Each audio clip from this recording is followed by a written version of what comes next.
আসসালামু আলাইকুম। আজকের ভিডিওতে আলোচনা করব উমরাহের সম্পূর্ণ আমল সম্পর্কে। ধাপ বাই ধাপে বলার চেষ্টা করব শুরু থেকে শেষ পর্যন্ত উমরা পালন করার ক্ষেত্রে কি, কি আমল করতে হয়। তাই যারা ভবিষ্যতে উমরাতে যাওয়ার নিয়ত করছেন বা সাম্প্রতিক সময়ের মধ্যেই উমরাতে যাবেন, তাদের জন্য আজকের এই ভিডিওটা খুবই গুরুত্বপূর্ণ। না টেনে সম্পূর্ণটা দেখার অনুরোধ করছি। আশা করি উপকৃত হবেন। এই ক্ষেত্রে ১ম এই আসে হচ্ছে ইহরাম বাঁধার বিষয়টা। ইহরাম হচ্ছে মহিলাদের জন্যে তাদের যেটা স্বাভাবিক পোশাক সেটাই কিন্তু তাদের ইহরামের কাপড়। মানে হচ্ছে বোরখা বা হিজাব যেটা ওনারা পরিহিত অবস্থায় আছেন সেটাই তাদের উমরাহের কাপড়। আর পুরুষদের জন্যে তো আমরা ইহরামের কাপড় আগে থেকেই কিনে নিব। উমরাতে যাওয়ার সময় কি, কি ধরনের প্রস্তুতি নিতে হয় সেটা নিয়ে আমার অন্য ভিডিও আছে সেগুলো দেখতে পারেন। তো আমরা যারা ঢাকা এয়ারপোর্ট থেকে রওনা করব, উত্তম হচ্ছে যদি আপনার জন্য সম্ভব হয় আপনি ঢাকা এয়ারপোর্ট থেকেই আপনি ইহরামের নিয়ত বাঁধতে পারেন। ঢাকা এয়ারপোর্টের যে মসজিদ আছে সেখানে ২ রাকাত নামাজ পড়ে আপনি ইহরামের কাপড় পরিধান করতে পারেন। আর যদি আপনি চান যে না আমি হয়তো বিমানে সেটা পরবো, আগে থেকেই পরবো না। তো সেই ক্ষেত্রে আমরা যখন বিমানে আপনি যাবেন তো মিকাত অতিক্রম করার আগেই হয়তো আপনাকে বিমানে বলে দিবে যে আমরা মিকাত অতিক্রম করতেছি। তো সেই ক্ষেত্রে আপনাকে মিকাত অতিক্রম করার আগে উমরাহের কাপড়টা পরে আপনাকে নিয়ত করতে হবে। নিয়ত করে নিবেন এইভাবে যে, "আল্লাহ আমি উমরাহের জন্যে ইহরাম বাঁধলাম। তুমি আমার উমরাকে সহজ করো এবং কবুল করো।" এভাবে সহজ বাংলা ভাষায় বা মনে, মনে আপনি সেটা নিয়ত করে নিতে পারেন। আর নিয়ত করার পর থেকেই আপনি চেষ্টা করবেন সার্বক্ষণিকভাবে তালবিয়া পড়তে। যতক্ষণ পর্যন্ত না আপনি হারেম শরীফে গেছেন, কাবা শরীফ দেখতেছেন ততক্ষণ পর্যন্ত সেই তালবিয়া পড়তে থাকবেন। লাব্বাইক আল্লাহুম্মা লাব্বাইক, লাব্বাইক লা শারীকা লাকা লাব্বাইক, ইন্নাল হামদা ওয়ান নি'মাতা লাকা ওয়াল মুলক লা শারীকা লাহ। এই যে তালবিয়াটা আছে সেটা আপনি সার্বক্ষণিক মনে, মনে অল্প আওয়াজে আপনি পড়তে পারেন। যতক্ষণ পর্যন্ত না আপনি কাবা ঘর বা বাইতুল্লাহ দেখতেছেন। আচ্ছা। তো আপনারা যারা ডিরেক্ট ফ্লাইটে যাবেন বা যারা ট্রানজিট ফ্লাইটে যাবেন, তো রাস্তায় নামাজের ওয়াক্ত হলে সেই নামাজ আপনারা পড়ে নিতে পারেন এবং আপনারা যদি কসর নামাজ সেটা পড়ে নিবেন এবং আপনারা যখন আপনি মক্কায় আপনি যে হোটেলে থাকবেন, সেই হোটেলে পৌঁছানোর পরে চেষ্টা করবেন দ্রুত মালামাল রুমে রেখে যত দ্রুত সম্ভব কাবা শরীফের কাছাকাছি চলে যাওয়ার জন্য, কাবা শরীফ দেখার জন্যে। তো কাবা শরীফ সর্বপ্রথম দেখার পরপরই যেই দোয়া করা হয়, আশা করা যায় ইনশাআল্লাহ আল্লাহ তাআলা সেই দোয়াকে কবুল করবেন। তো সর্বপ্রথমই আপনি আ হেরেম শরীফে ঢোকার আগে আপনি জুতা খুলে প্রবেশ করবেন।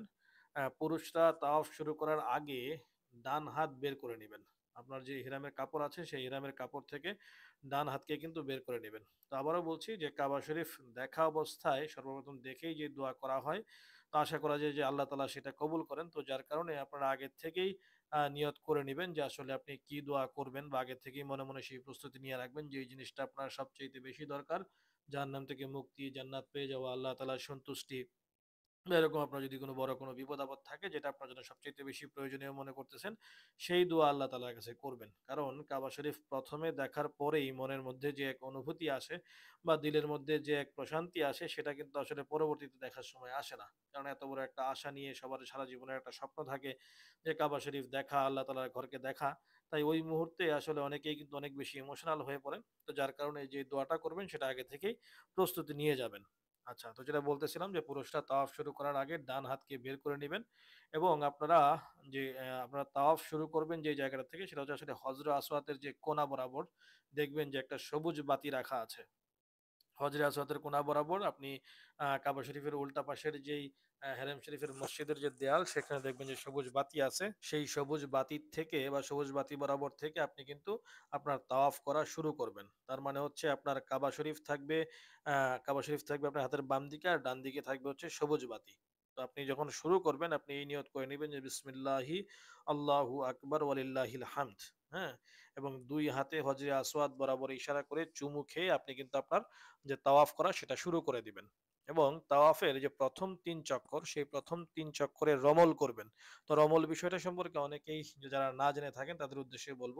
রমল করা মানে হচ্ছে একটু বীর দর্পে হাঁটা, মানে একবারে দৌড়ানোও না অনেক জোরে, আবার আস্তে, আস্তে হাঁটাও না। মানে একটু বীর দর্পে আপনি হাঁটা, মানে বুক ফুলিয়ে বীর দর্পে হাঁটা, একটু জোরে, জোরে হাঁটা বা একটু দৌড়ানোর মতো করে হাঁটা। তো যদি আসলে এরকম পরিবেশ থাকে যে একটু মোটামুটি ফাঁকা পরিবেশ আছে, তো আপনি একটু দৌড়ানোর মতো করে আপনি বীর দর্পে কিন্তু দৌড়াতে পারেন। বা জোরে, জোরে হাঁটতে পারেন। কিন্তু যদি পরিবেশটা আসলে ওরকম না থাকে, অনেক বেশি ভিড় থাকে, তো সেই ক্ষেত্রে আপনার মনে, মনে এরকম ফিলিংসটা নেওয়া লাগবে যে আপনি খুব মানে জোরে, জোরে হাঁটতেছেন বা ফিলিংসটা মনের মধ্যে এরকম থাকতে হবে। কিন্তু মানুষের গায়ে ধাক্কা দেয়া বা মানুষকে ব্যথা দেয়া এরকম কোনো কিছু করা যাবে না। আর মহিলাদের ক্ষেত্রে দরকার নাই। মহিলাদের ক্ষেত্রে আমল করা লাগবে না। মহিলারা চেষ্টা করবেন যে যতটুকু সম্ভব পুরুষদের থেকে দূরত্ব মেইনটেইন করে, যে কারো সাথে যেন ধাক্কা না লাগে, এরকম দূরত্ব মেইনটেইন করে আপনারা কিন্তু হাঁটতে থাকবেন। এবং আপনি যে ৭ চক্কর দিবেন, তো সেই ৭ চক্করের জন্য কিন্তু একটা হিসাব আপনি চাইলে আঙ্গুলের মধ্যে রাখতে পারেন, বা আপনারা যারা উমরাহের জন্য উমরাহের বিভিন্ন প্যাকেজের জিনিসপত্র কিনে নিয়ে গেছেন, দেখবেন যে ওই জায়গায় আপনার কাছে ৭ দানার তসবিহ দেওয়া আছে। সেই ৭ দানার তসবিতে কিন্তু আপনারা হিসাবটা রাখবেন।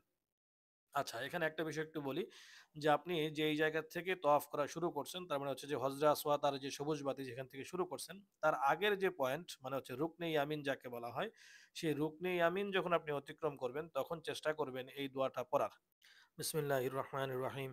রব্বানা আতিনা ফিদ দুনিয়া হাসানাতাও ওয়া ফিল আখিরাতি হাসানাতাও ওয়া কিনা আযাবান নার। রাসূলুল্লাহ সাল্লাল্লাহু আলাইহি সাল্লাম এই স্থানে এই দোয়া পড়তেন এবং সাহাবীদেরকেও এই দোয়া পড়ার জন্য বলেছেন। তো যার কারণে আমরা চেষ্টা করব যে রুকনে ইয়ামিন আর যে হজরে আসওয়াদের মাঝখানের যে জায়গাটা, এই জায়গাটা যখন আমরা অতিক্রম করব, তখন প্রতি চক্করেই আমরা এই দোয়াটা পড়ার চেষ্টা করব। তো যেটা আমরা বলতেছিলাম যে ৩ চক্করে আপনি রমল করবেন। তো ৩ চক্কর রমল করে পড়া শেষ হইলে বাকি চক্করগুলা আপনি স্বাভাবিকভাবে দেওয়ার চেষ্টা করবেন, এবং প্রতি চক্করেই যখন আপনি হজরে আসওয়াদকে অতিক্রম করবেন, তখন হজরে আসওয়াদের দিকে ইশারা করে আপনি ওই যে যেই দোয়াটা আগে বললাম, সেই দোয়াটা পরে ২ হাতে চুমু দেওয়ার ইশারা করতে পারেন। আচ্ছা, আপনার ৭ চক্কর শেষ হয়ে গেলে আপনি মকামে ইব্রাহিমের পিছনে ২ রাকাত নামাজ আদায় করবেন। তো এইটা চেষ্টা করবেন যে একদম মকামে ইব্রাহিমের কাছাকাছি, মকামে ইব্রাহিমের সরাসরি পিছনে যদি নামাজ আদায় করা যায় তাহলে উত্তম। কিন্তু এই ক্ষেত্রেও কথা এটাই যে যদি অনেক বেশি ভিড় থাকে বা মানুষের অনেক বেশি ধাক্কাধাক্কি থাকে, তাহলে আপনি যেই জায়গায় ফাঁকা পাবেন পিছনে, সেই জায়গায় গিয়ে আপনি নামাজ পড়বেন। বিশেষ করে মহিলাদের ক্ষেত্রে চেষ্টা করবেন যেরকম জায়গায় নামাজ পড়তে, যেখানে নামাজ পড়লে আসলে আপনার গায়ের উপরে এসে কেউ পড়ে যাবে না বা এরকম ধাক্কাধাক্কির সম্ভাবনা নাই, ওই জায়গায় গিয়ে আসলে নামাজ পড়বেন। এবং দেখবেন যে মহিলারা একটু মোটামুটি একটু পৃথক জায়গায় নামাজ পড়তেছেন, পুরুষরা একটু পৃথক জায়গায় নামাজ পড়তেছেন। এটাও একটু চেষ্টা করবেন মেইনটেইন করার জন্যে। আচ্ছা, আপনার যখন ৭ চক্কর মানে তাওয়াফ করা শেষ হয়ে গেল, তখন আপনি খেয়াল করবেন যে একটা জায়গায় লেখা আছে টু মাস্সা। হ্যাঁ? ইংলিশে লেখা আছে টু মাস্সা, বা যেদিকে আসলে সাই করার জন্য আরবিতেও লেখা আছে। ওই জায়গাটার দিকে যেদিকে নিশানা করা আছে আপনারা ওইদিকে চলে যাবেন। এইদিকে আসলে সাফা মারওয়ার দিক, এবং দেখবেন যে লোকজন ওইদিকে যাচ্ছেই, অনেকেই যাচ্ছে। তো আপনারা ওই টু মাস্সা লেখা অনুসরণ করে, এবং বিভিন্ন জায়গায় সেটার ডিরেকশনও দেওয়া থাকবে, ওইদিকে যেতে থাকবেন। তো ওই আপনার সাই করার দিকে যাওয়ার পথে আপনি রাস্তায় দেখবেন যে জমজমের পানি রাখা আছে। তো ওই জায়গায় আপনি কিন্তু দাঁড়িয়ে কাবার দিকে মুখ করে জমজমের পানি পান করবেন, এবং ওইটাও কিন্তু একটা দোয়া কবুলের সময়। দাঁড়িয়ে জমজমের পানি পান করবেন এবং কাবার দিকে তাকিয়ে মনের মধ্যে যেই দোয়া আসে সেই দোয়া করবেন। আচ্ছা, আমরা যখন এখন চলে গেলাম হচ্ছে আমরা সাহি করার জন্যে, তো কাবার দিকে ফিরে নিয়ত করে সাহি করা শুরু করবেন। সাফা থেকে মারওয়া পর্যন্ত যখন আপনি হাঁটবেন সেটা হচ্ছে একবার, আবার মারওয়া থেকে সাফা পর্যন্ত যখন আসবেন সেটা হচ্ছে আরেকবার। তো আপনি শুরু করার আগে এরকম মোটামুটি মনে, মনে নিয়ত করে নিবেন যে, "আল্লাহ, আমি আপনার নাম স্মরণ করে সাহি শুরু করছি। আল্লাহ, আপনি এটা আমার জন্য সহজ করেন এবং কবুল করেন।" এই নিয়ত করে আপনি সাফা মারওয়াতে চক্কর দেওয়া শুরু করবেন, এবং সাফা মারওয়াতে চক্কর দেওয়ার সময় আপনি কিন্তু মনে, মনে আপনার যা দোয়া আসে সেই দোয়াগুলা কিন্তু আপনি করতে পারেন। এবং একটা নির্দিষ্ট জায়গা অতিক্রম করার পরে দেখবেন যে সবুজ বাতি লাগানো আছে, এবং সেই সবুজ বাতি লাগানো জায়গাটাতে কিন্তু পুরুষরা দৌড়াবে এবং মহিলারা একটু জোরে, জোরে হাঁটবেন। ওই জায়গাটাতে আমরা যেটা জানি যে সাফা মারওয়ার যে ইতিহাস, বা এই সাইর যে ইতিহাস, সেটা আসলে অনেক লম্বা ইতিহাস। যদি সেটা বর্ণনা করতে যাই, যে হাজরা আলাইহিস সালামের যে ইতিহাস, তো ওই জায়গায় উনি যেহেতু দৌড়েছিলেন, তো উনাকে অনুসরণ করে ওই স্মৃতির কথা মনে করে আমরা পুরুষেরা ওই জায়গাটাতে দৌড়াবো, এবং মহিলারা চেষ্টা করবো ওই জায়গাটাতে একটু জোরে, জোরে হাঁটার, এবং ওইটাও কিন্তু দোয়া কবুলের স্থান। তো আমরা সেই সাফা মারওয়াতে ৭ চক্কর শেষ করার পরে কিন্তু আমাদের মোটামুটি যে মেজর যে কার্যক্রম সেটা শেষ। আমরা তখন কি করব? আমরা সেই ৭ চক্কর শেষ করে হোটেলের উদ্দেশ্যে আমরা রওনা দিব, এবং আমাদের যেটা সর্বশেষ কাজ সেটা হচ্ছে যে আপনার মাথা মুন্ডানো। মাথা মুন্ডানো যে কাজ, সেই মাথা মুন্ডানো শেষ করার মধ্য দিয়ে কিন্তু আপনার যে উমরার যে কার্যক্রম সেটা শেষ হবে। তো এই ক্ষেত্রে মাথা মুন্ডানোর ক্ষেত্রে বলে রাখি, পুরুষদের জন্য উত্তম হচ্ছে সম্পূর্ণ মাথা মুন্ডানো। মানে একবারে মাথা ন্যাড়া করে ফেলা যেটাকে বলে, সেটা করা। আর যদি আপনি সেটা সম্ভব না হয় একদম চুল ছোট, ছোট করে, মানে একদম ছোট সাইজ করে কেটে ফেলা। তো এটা কিন্তু উত্তম, বাট আপনি ন্যাড়া করে ফেলাটাই উত্তম। আর মহিলাদের ক্ষেত্রে আপনি আঙুলের ১ কর পরিমাণ, মানে আপনি যদি যেটা বলি যে ১ ইঞ্চি থেকে একটু বেশি হবে, আঙুলের যে ১ কর যতটুকু হয় সেই ১ কর পরিমাণ কিন্তু চুল কাঁচি দিয়ে কেটে ফেললেই মহিলাদের জন্য কিন্তু আপনার এটা করার পরে কিন্তু আপনি হালাল হতে পারবেন। তো মহিলাদের ক্ষেত্রে উত্তম হচ্ছে যে যদি আপনার স্বামী থাকেন, আপনার স্বামী সেটা কেটে দিবেন। যদি আপনার স্বামী ছাড়া অন্য যিনি মাহরাম যার সাথে আপনি গেছেন উনি চেষ্টা করবেন যে মহিলাদের চুলটাকে কেটে দেওয়ার জন্যে। তো আপনার তাওয়াফ করা শেষ হয়ে গেল, সাই করা শেষ হয়ে গেল। আপনার আগে তো আপনি ইহরাম বেঁধেছেনই। আর লাস্টে যেটা আপনি বললাম যে আপনার মাথা মুন্ডানো সেটাও আপনার শেষ হলো।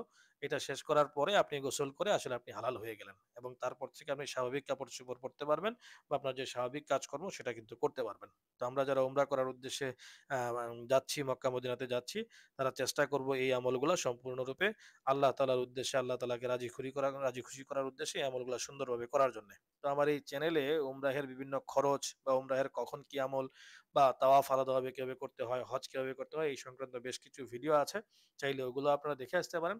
তার বাহিরেও ভ্রমণ সংক্রান্ত বেশ কিছু ভিডিও আছে সেগুলোও দেখতে পারেন। আর যদি চ্যানেলে নতুন হয়ে থাকেন তো অনুরোধ করব চ্যানেলটাকে সাবস্ক্রাইব করবেন এবং আপনি লাইক করতে পারেন, কমেন্টস করতে পারেন এবং আপনার এই কাজগুলোর দ্বারা আমার জন্য উৎসাহ হবে যে ভবিষ্যতে এই ধরনের ভিডিও বানানোর ক্ষেত্রে। তো এতক্ষণ যারা সাথে ছিলেন সবাইকে ধন্যবাদ। আসসালামু আলাইকুম ওয়া রাহমাতুল্লাহি ওয়া বারাকাতুহু।